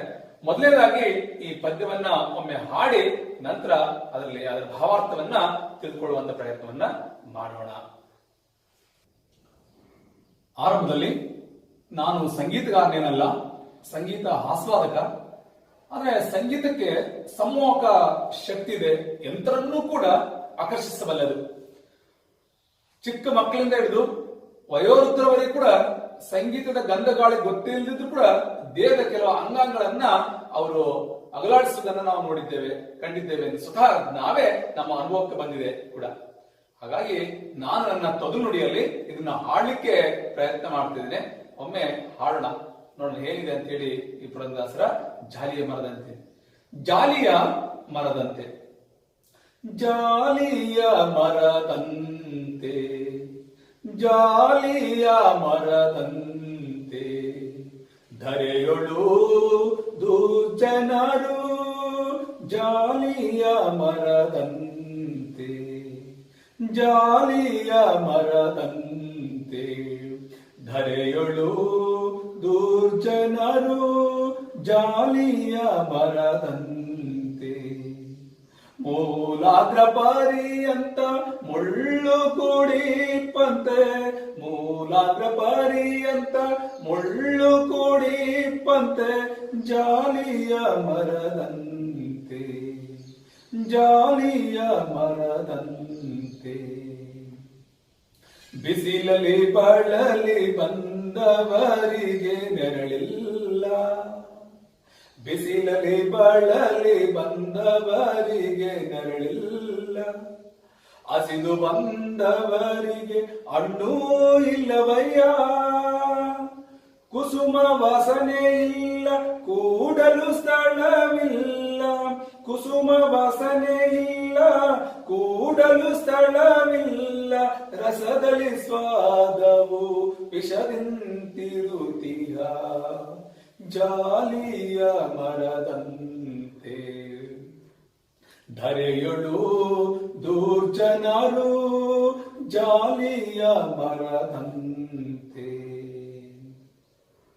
ಊರಂದಿಗೆ ಷಡ್ರಸನವನಿಕ್ಕಲು ನಾಡುವ ದುರ್ಗಂಧ ಬಿಡಬಲ್ಲುದೇ, ಊರಂದಿಗೆ ಷಡ್ರಸನವನಿಕ್ಕಲು ನಾರುವ ದುರ್ಗಂಧ ಬಿಡಬಲ್ಲುದೇ, ಘೋರ ಪಾಪಿಗೆ ತತ್ವ ಜ್ಞಾನವ ಬೇಳಲು ಕ್ರೂರ ಕರ್ಮವ ಬಿಟ್ಟು ಸುಜನನಾಗುವನೇ, ಘೋರ ಪಾಪಿಗೆ ತತ್ವ ಜ್ಞಾನವ ಬೇಳಲು ಕ್ರೂರ ಕರ್ಮವ ಬಿಟ್ಟು ಸುಜನನಾಗುವನೇ, ಜಾಲಿಯ ಮರದಂತೆ, ಧರೆಯೊಳು ದುರ್ಜನರು ಜಾಲಿಯ ಮರದಂತೆ, ತನ್ನಿಂದ ಉಪಕಾರ ತೊಡಕಾದರೂ ಇಲ್ಲ, ಭಿನ್ನಾಣದ ಮಾತಿಗೆ ಕೊನೆಯಿಲ್ಲವಯ್ಯ. ತನ್ನಿಂದ ಉಪಕಾರ ತೊಡಕಾದರೂ ಇಲ್ಲ, ಭಿನ್ನಣದ ಮಾತಿಗೆ ಕೊನೆಯಿಲ್ಲವಯ್ಯ. ಅನ್ನಕ್ಕೆ ಸೇರಿದ ಕುನ್ನಿ ಮಾನವರಂತೆ, ಅನ್ನಕ್ಕೆ ಸೇರಿದ ಕುನ್ನಿ ಮಾನವರಂತೆ, ಇನ್ನಿವರ ಕಾರ್ಯವು ಪುರಂದರ ವಿಠಲ, ಇನ್ನಿವರ ಕಾರ್ಯವು ಪುರಂದರ ವಿಠಲ. ಜಾಲಿಯ ಮರದಂತೆ, ಜಾಲಿಯ ಮರದಂತೆ, ಧರೆಯಳು ದುರ್ಜನರು ಜಾಲಿಯ ಮರದಂತೆ. ಧನ್ಯವಾದಗಳು. ಒಂದೊಂದಾಗಿ ಈ ಪದ್ಯದ ಭಾವಾರ್ಥವನ್ನ ತಿಳಿದುಕೊಳ್ಳೋಣ. ಮೊದಲದಾಗಿ ನೋಡೋದಾದ್ರೆ ಪಲ್ಲವಿನಲ್ಲಿ ಜಾಲಿಯ ಮರದಂತೆ ದುರ್ಜನರು ಧರೆಯಳು ಜಾಲಿಯ ಮರದಂತೆ, ಮೂಲಾಗ್ರ ಪರ್ಯಂತ ಮುಳ್ಳು ಕೂಡಿಪ್ಪಂತೆ ಅಂತ ಇದೆ. ಒಂದೊಂದಾಗಿ ನಾವು ನೋಡೋದಾದ್ರೆ ಇಲ್ಲಿ ಭೂಮಿಯ ಮೇಲೆ ದುರ್ಜನರು ಹೇಗೆಂದ್ರೆ ಜಾಲಿಯ ಮರವಿದ್ದಂತೆ ಅಂತ ಹೇಳಿ ಹೇಳುತ್ತದೆ. ಈ ಚೇಳಿಗೆ ಕೊಂಡಿಯಲ್ಲಿ ವಿಷ ಇರುತ್ತೆ, ನೊಣಕ್ಕೆ ತಲೆಯಲ್ಲಿ ವಿಷ ಇರುತ್ತೆ, ಹಾವಿಗೆ ಹಲ್ಲಿನಲ್ಲಿ ವಿಷ ಇರುತ್ತೆ, ಇನ್ನು ದುಷ್ಟರಿಗೆ ಸರ್ವಾಂಗಗಳಲ್ಲಿಯೂ ಕೂಡ ವಿಷ ಇರುತ್ತೆ. ಹೇಳ್ತಾನೆ ಇಲ್ಲಿ ಕವಿ ಪುರಂದರದಾಸರು, ಅಡಿಯಿಂದ ಮುಡಿಯವರಿಗೂ ಕೂಡ ಕೆಟ್ಟ ವಿಚಾರವನ್ನೇ ತುಂಬಿಕೊಂಡಿರ್ತಾರೆ ಅಂತ ಹೇಳ್ತಾನೆ. ಜಾಲಿಯ ಮರದಂತೆ ಧರೆಯಳು ದುರ್ಜನರು ಅಂದ್ರೆ ಈ ಭೂಮಿ ಮೇಲೆ ಜಾಲಿಯ ಮರ ಇದ್ದ ಹಾಗೆ ದುರ್ಜನರು. ಹಾಗಾಗಿ ಮೂಲಾಗ್ರ ಪರ್ಯಂತ ಅಂದ್ರೆ ಅಡಿಯಿಂದ ಮುಡಿಯವರೆಗೂ, ಅಂದ್ರೆ ನಖದಿಂದ ಶಿಖದವರೆಗೂ, ನಖ ಅಂದ್ರೆ ಉಗುರು ಅಂದ್ರೆ ಹೆಬ್ಬೆರಳಿನಿಂದ ಹಿಡಿದು ತಲೆಯವರೆಗೂ ಕೂಡ ಬರೀ ಕೆಟ್ಟ ವಿಚಾರಗಳನ್ನೇ ತುಂಬಿಕೊಂಡಿರ್ತಾರೆ ಅಂತೇಳಿ. ಹೇಗೆ ಜಾಲಿಯ ಮರವು ಸಂಪೂರ್ಣವಾಗಿ ಆ ಮರದಲ್ಲಿ ಮುಳ್ಳಿನಿಂದ ಆವೃತವಾಗಿರ್ತದೋ, ಅದರಲ್ಲಿ ದುರ್ಜನನೂ ಕೂಡ ದುಷ್ಟರು ಕೂಡ ಅವನು ಕೂಡ ಈ ಜಾಲಿಯ ಮರದಂತೆ ಬರೇ ದುರ್ಗುಣಗಳನ್ನ ತುಂಬಿಕೊಂಡಿರ್ತಾನೆ. ಅಂದ್ರೆ ಅಡಿಯಿಂದ ಮುಡಿಯವರೆಗೆ ಬರೀ ಕೆಟ್ಟ ವಿಚಾರಗಳನ್ನೇ ತುಂಬಿಕೊಂಡಿರ್ತಾನೆ ಅಂತೇಳಿ. ಅಂತ ಕೆಟ್ಟ ವಿಚಾರಗಳು ಅಂತ ಹೇಳೋದಾದ್ರೆ ಅನೀತಿ, ಅನಾಚಾರ, ಸುಳ್ಳು, ಕಪಟ, ಕುದಿತ, ಮೋಸ, ವಂಚನೆ, ಗೂಢಾಟಿಕೆ, ಡಾಂಬಿಕತೆ ಇವೆಲ್ಲವೂ ಕೂಡ ಮನುಷ್ಯನು ಇರ್ತಕ್ಕಂಥ ಕೆಟ್ಟ ವಿಚಾರಗಳು. ಇಂಥ ಕೆಟ್ಟ ವಿಚಾರಗಳನ್ನೇ ಅಡಿಯಿಂದ ಮುಡಿಯವರೆಗೂ ಕೂಡ ಅವನು ತುಂಬಿಕೊಂಡಿರ್ತಾನೆ. ಹಾಗಾಗಿ ಜಾಲಿಯ ಮರದಂತೆ ದುರ್ಜನರು ಈ ಭೂಮಿ ಮೇಲೆ ವ್ಯರ್ಥ. ಹೇಗೆ ಭೂಮಿ ಮೇಲೆ ಜಾಲಿಯ ಮರ ವ್ಯರ್ಥವೋ, ಉಪಯೋಗಕ್ಕೆ ಬರೋದಿಲ್ವೋ, ಅದೇ ರೀತಿಯಾಗಿ ಈ ದುರ್ಜನರು ಕೂಡ ಈ ಭೂಮಿ ಮೇಲೆ ಬದುಕಿದ್ದು ಕೂಡ ವ್ಯರ್ಥ. ಯಾಕಂದ್ರೆ ಪೂರ್ತಿ ಸಂಪೂರ್ಣವಾಗಿ ಅವರು ಕೆಟ್ಟ ವಿಚಾರಗಳನ್ನೇ ತುಂಬಿಕೊಂಡಿರ್ತಾರೆ, ಕೆಟ್ಟದ್ದನ್ನೇ ಬಯಸ್ತಾರೆ. ಹಾಗಾಗಿ ಈ ಭೂಮಿಗೆ ಏನು ಕೂಡ ಅವರಿಂದ ಉಪಯೋಗ ಇಲ್ಲ ಅಂತ ಹೇಳಿ ಹೇಳ್ತಾರೆ. ಹೇಗೆ ಜಾಲಿ ಮರ ಉಪಯೋಗ ಇಲ್ವೋ ಅದೇ ರೀತಿಯಾಗಿ ದುರ್ಜನರು ಕೂಡ ಉಪಯೋಗ ಇಲ್ಲ ಅನ್ನುವಂಥ ಮಾತನ್ನ ಆರಂಭದಲ್ಲಿ ಹೇಳ್ತಾ ಹೋಗ್ತಾನೆ. ನಂತರ ನೋಡೋದಾದ್ರೆ ಬಿಸಿಲಲ್ಲಿ ಬಳಲಿ ಬಂದವರಿಗೆ ನೆರಳಿಲ್ಲ, ಇನ್ನು ಹಸಿದು ಬಂದವರಿಗೆ ಹಣ್ಣು ಇಲ್ಲ, ಕುಸುಮ ವಾಸನೆ ಇಲ್ಲ, ಕೂಡಲು ಸ್ಥಳವಿಲ್ಲ, ರಸದಲ್ಲಿ ಸ್ವಾದವು ವಿಷದಂತಿರುತ್ತ ಅಂತ ಹೇಳಿ ಹೇಳ್ತಾರೆ. ಈ ಪದ್ಯದಲ್ಲಿರ್ತಕ್ಕಂಥದ್ದು ಅರ್ಥ ಏನಂತಂದ್ರೆ, ಜಾಲಿಯ ಮರಕ್ಕೆ ಸಂಪೂರ್ಣವಾಗಿ ಜಾಲಿ ಮರವನ್ನ ಅದರ ಹೇಳ್ತಾ ಅದರ ಸ್ವಭಾವವನ್ನು ಹೇಳ್ತಾ ಹೋಗ್ತಾರೆ. ಅದಾದ ನಂತರ ಅದನ್ನ ದುರ್ಜನರಿಗೆ ಹೋಲಿಸಲಾಗಿದೆ. ಜಾಲಿಯ ಮರವು ಹೆಂಗಂದ್ರೆ ನಿರುಪಯುಕ್ತ, ಏನು ಕೂಡ ಉಪಯೋಗ ಇಲ್ಲ, ಅದು ನಿರುಪಯುಕ್ತ ಎಂಬುದನ್ನು ನಮಗೆಲ್ಲ ಗೊತ್ತೇ ಇದೆ. ಹಾಗಾಗಿ ದುರ್ಜನರು ಕೂಡ ಜಾಲಿಯ ಮರಕ್ಕೆ ಅವರು ಕೂಡ ಹೋಲಿಸಲಾಗಿದೆ, ಅವರನ್ನ ಜಾಲಿ ಮರಕ್ಕೆ ಹೋಲಿಸಲಾಗಿದೆ, ಅವರು ಕೂಡ ನಿರುಪಯುಕ್ತ ಅಂತ ಹೇಳಿ ನೋಡಿ ಹೇಳ್ತಾರೆ. ನಿಜವಾಗ್ಲೂ ಕೂಡ ಪುರಂದರದಾಸರು ಈ ಉದಾಹರಣೆಯನ್ನು ಕೊಟ್ಟಿರುವಂತದ್ದು ಔಚಿತ್ಯಪೂರ್ಣವಾಗಿದೆ. ಜಾಲಿಯ ಮರದಿಂದ ನಾವು ಹೇಳ್ತಾರೆ, ಬಿಸಿಲಲ್ಲಿ ಜಾಲಿಯ ಮರದಿಂದ ನಾವು ಹೇಳೋದಾದ್ರೆ ಬಿಸಿಲಲ್ಲಿ ಬಳಲಿ ಬಂದವರಿಗೆ ಅದು ನೆರಳನ್ನು ಕೊಡೋದಿಲ್ಲ, ಹಸಿದು ಬಂದವರಿಗೆ ಹಣ್ಣನ್ನು ನೀಡೋದಿಲ್ಲ, ಅಷ್ಟೇ ಅಲ್ಲ ಅದು ಸುವಾಸನೆಯನ್ನು ಕೂಡ ಬೀರುವುದಿಲ್ಲ. ಕುಸುಮ ವಾಸನೆ ಇಲ್ಲ ಅಂದ್ರೆ ಸುವಾಸನೆಯನ್ನು ಕೂಡ ಅದು ಬೀರಲಾರದು. ಅಷ್ಟೇ ಅಲ್ಲ ಅದರ ರಸವೂ ಕೂಡ ವಿಷವಾಗಿರುತ್ತದೆ ಅನ್ನುವಂಥ ಮಾತನ್ನ ಇಲ್ಲಿ ಪುರಂದರದಾಸರು ಹೇಳ್ತಾರೆ. ಭೂಮಿ ಮೇಲೆ ಹುಟ್ಟಿದಂತ ಯಾವುದಾದ್ರೂ ಒಂದು ಮರ ಏನಾದ್ರೂ ಒಂದು ಉಪಯೋಗವನ್ನು ಕೊಡುತ್ತೆ ಭೂಮಿಗೆ. ಆದ್ರೆ ಇಲ್ಲಿ ಜಾಲಿ ಮರ ಹಾಗಲ್ಲ, ಇದರಿಂದ ಯಾವುದೇ ಕೂಡ ಉಪಕಾರ ಇಲ್ಲವೇ ಇಲ್ಲ. ನೋಡಿ, ಒಂದು ಸ್ವಲ್ಪನೂ ಅದರಿಂದ ಉಪಕಾರ ಇಲ್ಲ. ಇದನ್ನ ಹೇಳ್ತಾನೆ ಪುರಂದರದಾಸರಂದ್ರೆ ಇದನ್ನ ದುರ್ಜನರಿಗೆ ಹೋಲಿಸಿದ್ದಾನೆ. ಹೇಗೆ ದುರ್ಜನರು ಅಂತಂದ್ರೆ, ಜಾಲಿಯ ಮರವು ಹೇಗೆ ನಿರುಪಯುಕ್ತವೋ ಅದರಿಂದ ಹಣ್ಣನ್ನಾಗಲಿ, ನೆರಳನ್ನಾಗಲಿ, ಸುಗಂಧ ದ್ರವ್ಯವನ್ನಾಗಲಿ ಅಥವಾ ವಾಸನೆಯನ್ನಾಗಲಿ ಅಥವಾ ಅದರಿಂದ ಏನಾದ್ರೂ ರಸವನ್ನಾಗಲಿ ಬಯಸಲು ಸಾಧ್ಯವಿಲ್ಲವೋ ಅದೇ ರೀತಿಯಾಗಿ ದುರ್ಜನರಿಂದಲೂ ಕೂಡ ಒಳ್ಳೆಯದನ್ನ ಬಯಸಲಿಕ್ಕೆ ಸಾಧ್ಯವಿಲ್ಲ. ಏನು ಅಂತ ಹೇಳೋದಾದ್ರೆ, ಈ ದುರ್ಜನರಿಂದ ಹೇಳ್ತಾನೆ ಸ್ನೇಹದ ರಸ ಇಲ್ಲ, ಅವ್ರ ಹತ್ರ ಸ್ನೇಹದ ರಸ ಇಲ್ಲ. ಅಷ್ಟೇ ಅಲ್ಲ, ಏನಾದ್ರೂ ಕಷ್ಟಕಾಲದಲ್ಲಿ ಇರ್ತಕ್ಕಂಥವ್ರಿಗೆ, ದುರ್ಬಲರಿಗೆ ಸಹಾಯ ಮಾಡಬೇಕು ಅನ್ನುವಂತ ಅಂಶ ದುರ್ಜನರಿಗೆ ಇರೋದಿಲ್ಲ. ಅವರಲ್ಲಿ ಈ ತರ ಗುಣ ಇರೋದಿಲ್ಲ. ಮತ್ತಿನ್ನು ನೆರವಾಗ್ಬೇಕಪ್ಪ, ಯಾರಾದ್ರೂ ಕಷ್ಟದಲ್ಲಿದ್ದಾರೆ ಅವನಿಗೆ ನೆರವಾಗಬೇಕು ಅನ್ನೋದಾದ್ರೆ ಅವರಿಗೆ ನಿರೀಕ್ಷೆ ಮಾಡ್ಲಿಕ್ಕೆ ಸಾಧ್ಯವಿಲ್ಲ. ಹೀಗೆ ಜಾಲಿಯ ಮರವು ಹೇಗೆ ನಿರರ್ಥಕವೋ ಅದೇ ರೀತಿ ಕೂಡ ದುರ್ಜನರು ಕೂಡ ನಿರರ್ಥಕ ಅಂತ ಹೇಳ್ತಾರೆ. ಅಂದ್ರೆ ಸಜ್ಜನರಿಗೆ ಇವರೆಲ್ಲಿ ಕೂಡ ಆಶ್ರಯವನ್ನು ಕೊಡೋದಿಲ್ಲ ದುರ್ಜನರು. ಎಲ್ಲಿ ಸಜ್ಜನರ ಒಳ್ಳೆಯವರಿಗೆ ಕಾಲಿಲ್ಲ ಈ ಜಗತ್ತಿನಲ್ಲಿ. ಒಳ್ಳೆತನ ಅಥವಾ ನೀತಿ, ಧರ್ಮ, ನ್ಯಾಯ ಅಂತೇಳಿ ಏನಾದ್ರೂ ಹೋದ್ರೆ ಅವ್ರು ಯಾರಿಗೂ ಕೂಡ ಇಲ್ಲಿ ಬೆಲೆನೇ ಇಲ್ಲ. ಇವತ್ತು ದುರ್ಜನರ ಕಾಲ ಆಗಿದೆ. ಇಡೀ ಸಮಾಜದಲ್ಲಿ ದುರ್ಜನರು ಮೆರಿತಾ ಇದ್ದಾರೆ ಅನ್ನುವಂತ ಮಾತನ್ನ ಪುರಂದರದಾಸರು ಹೇಳ್ತಾರೆ. ಪುರಂದರದಾಸರು ಈ ಜಾಲಿ ಮರದ ಹೇಳ್ತಾ ಅದಕ್ಕೆ ಒಂದು ಔಚಿತ್ಯಪೂರ್ಣವಾಗಿ ಉದಾಹರಣೆಯನ್ನು ಕೊಟ್ಬಿಟ್ಟು, ಜಾಲಿಯ ಮರದಂತೆ ಈ ದುರ್ಜನರು ಭೂಮಿ ಮೇಲೆ ಅನ್ನುವಂತ ಮಾತನ್ನ ಹೇಳ್ತಾರೆ. ಮನುಷ್ಯನು ದುರ್ಗುಣವನ್ನು ಸಂಪೂರ್ಣವಾಗಿ ತ್ಯಜಿಸಿ ಏನಾದ್ರೂ ಸದ್ಗುಣಗಳನ್ನ ಪಡ್ಕೋಬೇಕು ಅನ್ನೋದೇ ಇಲ್ಲಿ ಈ ಪದ್ಯದ ಕವಿ ಆಶಯ. ಮನುಷ್ಯನ ದುರ್ಗುಣಗಳನ್ನ ತ್ಯಜಿಸಬೇಕು, ಸದ್ಗುಣಗಳನ್ನ ಅವನು ಪಡ್ಕೋಬೇಕು ಅನ್ನೋದೇ ಇಲ್ಲಿ ಕವಿ ಆಶಯ ಆಗಿರೋದ್ರಿಂದ ಎಲ್ಲರೂ ಕೂಡ ನಾವು ಸದ್ಗುಣಗಳಾಗೋಣ, ಸಮಾಜಕ್ಕೆ ಏನಾದ್ರೂ ಒಂದು ಒಳಿತನ್ನ ಮಾಡೋಣ, ಸ್ವಸ್ಥ ಸಮಾಜವನ್ನ ಕಟ್ಟೋಣ ಅನ್ನುವಂತ ನಿಟ್ಟಿನಲ್ಲಿ ನಾನು ನಿಮಗೆ ಹೇಳ್ತಾ ಮುಂದೆದಾಗಿ ನೋಡೋಣ. ಏನಂದ್ರೆ ಇಲ್ಲಿ ಪುರಂದರದಾಸರ ಇನ್ನೊಂದು ಆಶಯ ಅಂದ್ರೆ, ಮುಳ್ಳಾಗಬೇಡ ನೀನು ಹೂವಾಗು ಅಂತೇಳಿ ಹೇಳಿದ್ನಲ್ಲ ಆ ಮಾತನ್ನ. ಹಾಗಾಗಿ ದುರ್ಜನರಿಂದ ನಾವು ಏನನ್ನ ನಿರೀಕ್ಷಿಸುವಂತಿಲ್ಲ ಅಂತಂದ್ರೆ, ದುರ್ಬಲರಿಗೆ ಸಹಾಯವನ್ನ ಮಾಡೋದಿಲ್ಲ, ಸ್ನೇಹದ ಗಂಧಗಾಳಿ ಅವರ ಹತ್ರ ಇರೋದಿಲ್ಲ, ಜ್ಞಾನದ ಗಂಧಗಾಳಿ ಇರೋದಿಲ್ಲ, ಮತ್ತಿನ್ನು ಬೇರೆ ಇನ್ನೊಬ್ಬರಿಗೆ ಕಷ್ಟದಲ್ಲಿದ್ದಾಗ ನೆರವಾಗಬೇಕು ಅನ್ನೋದು ಕೂಡ ಅವರಿಂದ ನಿರೀಕ್ಷೆ ಮಾಡ್ಲಿಕ್ಕೆ ನಾವು ಸಾಧ್ಯವಿಲ್ಲ. ಹಾಗಾಗಿ ಇಲ್ಲಿ ಏನ್ ಹೇಳ್ತಾರೆ ಅಂತಂದ್ರೆ, ಅದಕ್ಕೆ ಹೇಳ್ತಾನೆ ಯಾವುದನ್ನು ಕೂಡ ನಾವು ನಿರೀಕ್ಷೆ ಮಾಡ್ಲಿಕ್ಕೆ ಸಾಧ್ಯವಿಲ್ಲ. ಯಾಕಂದ್ರೆ ಇದು ಕೆಟ್ಟ ಜನರ ಕಾಲ ಆಗಿರೋದ್ರಿಂದ ಆಗ ಆ ನಿಟ್ಟಿನಲ್ಲಿ ಸಜ್ಜನರಿಗೆ ಎಲ್ಲಿ ಕೂಡ ಆಶಯ ಇರೋದಿಲ್ಲ. ಇದು ದುರ್ಜನರ ಕಾಲ ಅನ್ನುವಂತ ಮಾತನ್ನ ಕವಿ ಇಲ್ಲಿ ಹೇಳ್ತಾ ಹೋಗ್ತಾರೆ. ನೆಕ್ಸ್ಟ್ ಮುಂದಿನ ಪದ್ಯದ ಭಾವಾರ್ಥವನ್ನು ತಿಳಿಯೋದಾದ್ರೆ ಇಲ್ಲೇನಿದೆ ಅಂತಂದ್ರೆ, ಊರ ಹಂದಿಗೆ ಶ್ರೇಷ್ಠರಸವನ್ನಿಕ್ಕಲು ನಾರುವ ದುರ್ಗಂಧ ಬಿಡಬಲ್ಲದೆ, ಘೋರ ಪಾಪಿಗೆ ತತ್ವ ಜ್ಞಾನವು ಪೇಳಲು ಕ್ರೂರ ಕರ್ಮವ ಬಿಟ್ಟು ಸುಜನನಾಗುವನೆ ಅನ್ನುವಂಥ ಮಾತನ್ನ ಇಲ್ಲಿ ಪುರಂದರದಾಸರು ಹೇಳ್ತಾರೆ. ಇಲ್ಲಿ ಊರ ಹಂದಿಗೆ ಷಡ್ರಸವನ್ನಿಕ್ಕಲು ಅಂತಂದ್ರೆ, ಊರ ಹಂದಿ ಹೇಗೆ ತನ್ನ ನಾರುವ ದುರ್ಗಂಧವನ್ನು ಬಿಡಲು ಸಾಧ್ಯವಿಲ್ಲವೋ ಅದೇ ರೀತಿಯಾಗಿ ದುರ್ಜನರು ಕೂಡ ತಮ್ಮ ಮೂಲ ಸ್ವಭಾವಗಳನ್ನ ಬಿಡಲು ಸಾಧ್ಯವಿಲ್ಲ. ಅಂದ್ರೆ ಪಾಪ ಕರ್ಮಗಳನ್ನ ಮಾಡಿದವರು ಬಿಡೋದಿಲ್ಲ ಅಂದ್ರೆ ಅದೇ ಹೇಳ್ತಾರೆ, ಹುಟ್ಟುಗುಣ ಸುಟ್ಟರು ಹೋಗೋದಿಲ್ಲ ಅಂತ ಹೇಳಿ. ಇನ್ನು ಕೆಲವೆಲ್ಲ ಹೇಳ್ತಾರೆ ನಾಯಿ ಬಾಲ ಡೊಂಕು ಅಂತ ಹೇಳಿ, ಇನ್ನು ಅದೆಲ್ಲ ದಾಸಯ ಅಂದ್ರೆ ಗುಡುಮಿಂದ ಹೋಗಿ ಹೆಂಗ್ ಅಂದಿದ್ದಂತೆ ಆ ರೀತಿ. ಅಂದ್ರೆ ಇಲ್ಲಿ ಹೇಗೆ ಊರ ಹಂದಿ ತನ್ನ ನಾರುವ ದುರ್ಗಂಧವನ್ನು ಬಿಡಲು ಸಾಧ್ಯವಿಲ್ಲವೋ ಅದೇ ರೀತಿಯಾಗಿ ಈ ದುರ್ಜನರು ಕೂಡ ತಮ್ಮ ಮೂಲ ಸ್ವಭಾವವನ್ನ ಬಿಡಲ್ಲ. ಅವ್ರಿಗೆ ಎಷ್ಟೇ ನಾವು ತತ್ವ ಜ್ಞಾನವನ್ನ ಹೇಳಿದ್ರು ಕೂಡ, ಘೋರ ಪಾಪಿ ಅಂದ್ರೆ ಕ್ರೂರ ಆಗಿರ್ತಕ್ಕಂತಹ ಪಾಪಿಗಳಿಗೆ, ದುರ್ಜನರಿಗೆ ನಾವೆಷ್ಟೇ ತತ್ವಜ್ಞಾನವನ್ನ ಹೇಳಿದ್ರು ಸಹ ಅವರು ತಮ್ಮ ಸ್ವಭಾವವನ್ನ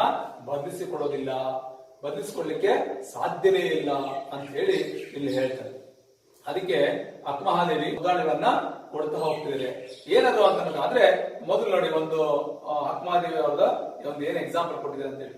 ಮನುಷ್ಯನಿಗೆ ಮೂಲ ಸ್ವಭಾವ ಒಳ್ಳೆಯದು ಇರುತ್ತದೆ, ಕೆಟ್ಟದ್ದು ಇರುತ್ತೆ. ಒಳ್ಳೆಯದ್ರಲ್ಲಿ ಇರ್ತಕ್ಕಂಥದ್ದು ಕೂಡ ಎಂತ ಕಷ್ಟ ಕಾಲದಲ್ಲಿಯೂ ಕೂಡ ಒಳ್ಳೆದಿರ್ತಕ್ಕಂಥ ಸ್ವಭಾವ ಬದಲಾಗಲ್ಲ ಅನ್ನೋದಕ್ಕೆ ಅಕ್ಕಮಹಾದೇವಿ ಹೇಳ್ತಾ ಹೋಗಿದ್ದಾರೆ. ಕೆಟ್ಟ ಗುಣ ಕೂಡ ಮನುಷ್ಯನಿರ್ತಕ್ಕಂಥ ಸ್ವಭಾವ ಅದು ಬದಲಾಗಲ್ಲ ಅನ್ನೋದು ಕೂಡ ಇದೆ.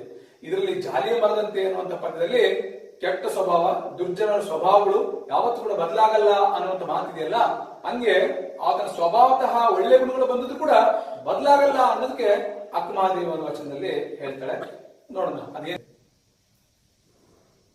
ನೋಡಿ. ಸುಜನರ ಗುಣಗಳು ಅಂದ್ರೆ ಸಜ್ಜನರ ಗುಣ ಹೇಗೆ ತನ್ನ ಸ್ವಭಾವಗಳನ್ನ ಬದಲಾಯಿಸ್ಕೊಳಕ್ ಆಗಲ್ಲ ಅಂತ ಹೇಳಿದ್ನಲ್ಲ, ಅಕ್ಕಮಹಾದೇವಿ ಈ ರೀತಿ ಹೇಳ್ತಾರೆ. ಶ್ರೀಗಂಧದ ಕೊರಡು ತಿಕ್ಕಿದಂತೆ ತನಗೆ ನೋವಾಗುವುದೆಂದು ಎಂದು ಕೂಡ ಅಂದುಕೊಳ್ಳೋದಿಲ್ಲ. ಸುವಾಸನೆಯನ್ನ ತ್ಯಜಿಸಲಿಕ್ಕೆ ಸಾಧ್ಯವೇ ಇಲ್ಲ. ಶ್ರೀಗಂಧ ಕೊರಡು ತನ್ನನ್ನ ತಿಕ್ಕಿದಂತೆ ತನಗೆ ನೋವಾಗುವುದೆಂದು ಎಂದೂ ಬಯಸುವುದಿಲ್ಲ. ಅದು ಸುವಾಸನೆಯನ್ನ ತ್ಯಜಿಸಲಾರದು, ಸುವಾಸನೆಯನ್ನ ಕೊಡ್ತಾ ಹೋಗುತ್ತೆ ಅಂತ ಹೇಳ್ತಾರೆ. ಅದು ಸಜ್ಜನರ ಗುಣ.